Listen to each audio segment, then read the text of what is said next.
আলাইকুম আব্বা। ওয়ালাইকুম আসসালাম ওয়া রাহমাতুল্লাহি ওয়া বারাকাতুহু। তুমি কেমন আছো? আলহামদুলিল্লাহ, কি অবস্থা তোমার? এই আছি, বৃদ্ধ বয়সে যা থাকে তাই। তো আলহামদুলিল্লাহ ভোট দিছো এবারে না? নিশ্চয় ভোট দিছি। আলহামদুলিল্লাহ। আব্বা তোমার বয়স কত? 80 বছর 9 মাস। আলহামদুলিল্লাহ। তুমি গ্রাজুয়েশন কবে করছো? পাকিস্তান আমলে। পাকিস্তান আমলে। হ্যাঁ, আমার পাকিস্তানের লাস্ট গ্রাজুয়েট আমি। তো তো আমার লগে দুইজন, একজন মন্ত্রী হয়ে গেল, একজন এমপি হয়ে গেল। হ্যাঁ দেখলাম বকুল যে বকুল সর্দার আমার রুমমেট। তো বকুল সর্দার বকুল তো আমার রুমমেট। ফজলুর রহমান আমার পাশের রুমমেট। ফজলুর রহমান দুইজনই তো হয়ে গেল। আর হামিদ ভাইরা তো আমার সাথে খুব ইয়া ছিল। মঞ্জুর ইলাহি তো হয়েছে। হ্যাঁ, মঞ্জুর ইলাহি। মঞ্জুর আলাহি আমার সাথে পড়তো না, আমি জানি না তার মঞ্জুর আলাহি। যাই হোক, একজন প্রিয় লোক হলো সেই বকুল এবং ফজলু ভাই। এবং বকুল আঙ্কেলের কথা না বলতেছিলাম আমাদেরকে সেদিন না আসার সময় বকুল আঙ্কেলের কথা বলতেছিলাম। এই তো বকুল সাহায্য দেখাইছিলাম না, একটা মন্ত্রী হয়ে গেল। আর কি অবস্থা আব্বা? কি তোমার কি? আমার কোনো চাওয়া পাওয়া নাই। আমার ছেলে মেয়েরা নাতি নাতকটা ভালো আছে, আমি ভালো আছি। আমার জীবনে কোনো চাওয়ার নেই, পাওয়ার নেই। আল্লাহ অনেক দিয়েছে, আলহামদুলিল্লাহ অনেক দিয়েছে। তুমি রিটায়ার্ড না কবে করছো? আমি রিটায়ার্ড 9 সালে, 1909। আবার তুমি অ্যাডভোকেট পেশাটা ছাড়ছো কেন? এটা ওই আমার বাবা মা ইচ্ছে থেকে রাজি ছিল না আর কি। এই সব ব্যাপারে ধান্দাবাজির মাধ্যমে আমার বাবা মা পছন্দ করতেন না। দাওসেন গরু মাংস গরম করছে কিনা? ঠিক আছে। পরে আব্বা ঢাকা যাবা না আমাদের সাথে? হ্যাঁ যাও, তোমরাই তো আছে গেছো, আমাকে আর টানিও না। তোমরা ভালো থাকো, দোয়া করো, একটু দোয়া করো। আমি আলহামদুলিল্লাহ তোমাদের ভাবতে যাই আমি ভালো থাকি। আসল কথাটা এটাই। আমি এখন তোমাদের মধ্যে না, আমার 14 জন নাতি নাতকদের মধ্যে আমি আছি। এটা হলো আমার সবচেয়ে বড় সাধনা। আলহামদুলিল্লাহ, দে আর গোয়িং সুইট। আমি আশা করি দে উইল শাইন ইনশাআল্লাহ, ইনশাআল্লাহ। এটা আমি মনে করি আমার থেকে যে বিচ্ছুরিত যে মেধা ছড়ে গেছে, এটা ইনশাআল্লাহ এস্টাবলিশড হবে সুন্দর মতে, এবং সুন্দর জায়গায় দেশে থাকবে ইনশাআল্লাহ, মর্যাদা সম্পন্ন অবস্থায় থাকবে। আমার একটা বিশ্বাস, আত্মবিশ্বাস আর কি।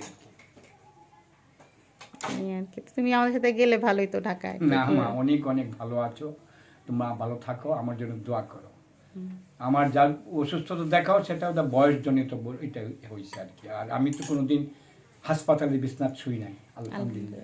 ডাক্তার এবার খুব চেষ্টা করে কোনো রোগ পাই নাই খুঁজছে। এর চেয়ে বড় ইয়াকাটা আছে। আর হাসতেছে ডাক্তার নিজে গেছে আমার পেশা দেখার জন্য। আমি টাকা দিতেন না, টাকা দিচ্ছে, রক্ত পরীক্ষা করছে, আবার ইএসআর করাইছে, রক্ত পরীক্ষা করাইছে। আলহামদুলিল্লাহ ভালো আছে, এর চেয়ে ভালো কি। এবং এই যে ডক্টর ওই আমাদের যে নাতি কিশোরগঞ্জ মেডিকেল কলেজের প্রিন্সিপাল, যে আল্লাহ, সে তো তার তোমার মামা সচিবরে কইতেছে না না আমি উনি ভালো আছে।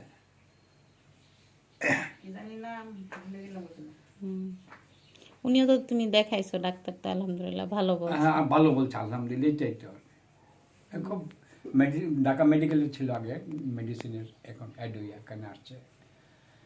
ভালো আছে, ভালো ছেলে। এই তো এও ছোট থেকে বড় হয়, তার বাপ ছোট্ট চাকরি করতো, একেবারে ছোট চাকরি করতো ওইয়াতে ডিজি অফিসে। এখান থেকে সে কিভাবে মানুষ হয়ে গেল দেখো, চিন্তা করো। আল্লাহ যেখানে জহির ডাক্তার জহির, খুব সুনাম, তার কোনো বদনাম নেই, শুধু সুনাম। আর যারা শুনে দেখে, ওই দিন তোর মা দেখলো ঢাকা দেখাইলো, আমার স্যার, আমার স্যার এই কথা বলতেছে। জহির আমরা নাতি, খুব ভালো লাগতেছে। এত বড় গোলাপ পাইলে গো, আমার গোলাপ দেখছো গা, আব্বার গোলাপগুলো সুন্দর, গোলাপ ফুটছে। এই তুই আমার গোলাপ গাছটা তুলে নিয়ে আসবে, ছবিটা, গোলাপের ছবিটা নিয়ে আসবে। আর আমি আব্বার গোলাপটা, আর আমার যে আমের যে গাছ, কয়টা প্রজাতি আব্বা? আমার 19 প্রজাতির আম আছে। আমি নিজে এটাকে অনেক করি, নার্সিং করা ভালো লাগে আর কি। তোর মা সকালে না করতে তুমি যাই না, তারপর আমি গেছি গিয়ে করছি। গতকালকে ওষুধপত্র দিলাম। 8টা গাছে মুকুল আসছে, 8টা-9টা গাছে মুকুল আসছে, ভালো মতো আসছে আর কি। এটাই আমার সুখ। তোরা খাইবে, আমার নাতি নাতকটা খাইব, তোরা কিন্তু কৃপণতা করতে পারবে না, এই আমার একটাই কথা।